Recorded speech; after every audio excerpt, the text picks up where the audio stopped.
Ribuan warga sipil di Kabupaten Intan Jaya, Papua Tengah, dan Kabupaten Yahukimo, Papua Pegunungan, dilaporkan terpaksa mengungsi ke dalam hutan untuk mencari tempat aman. Gelombang pengungsian ini terjadi akibat bentrokan bersenjata yang terus berlangsung antara aparat TNI Polri dan kelompok separatis Organisasi Papua Merdeka, OPM, sejak Kamis 15 Agustus hingga Sabtu 16 Agustus. Juru bicara Tentara Pembebasan Nasional Papua Barat, TPNPB OPM, Sebi Sambom, menyebutkan bahwa baku tembak di Intan Jaya terjadi di wilayah distrik Sugapa. Kontak senjata sudah dimulai sejak kemarin.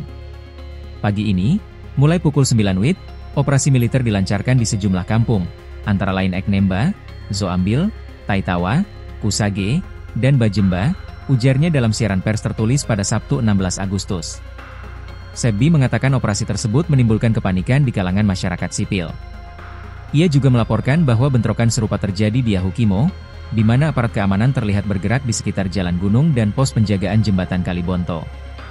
Sementara itu, Satgas Operasi Damai Kartens menyatakan bahwa mereka berhasil menangkap seorang anggota kelompok separatis bernama Konora Numbi. Konora diketahui merupakan anggota kelompok kriminal bersenjata, KKB, Yambi yang dipimpin oleh Mati Numbi, ungkap Brigjen Faizal Ramadhani, Kepala Operasi Satgas Damai Kartens, pada Sabtu, 16 Agustus 2025. Faizal juga menyampaikan bahwa Konora diduga terlibat dalam kasus pembunuhan terhadap Brigpol Ronald Enoch yang terjadi pada Januari 2025.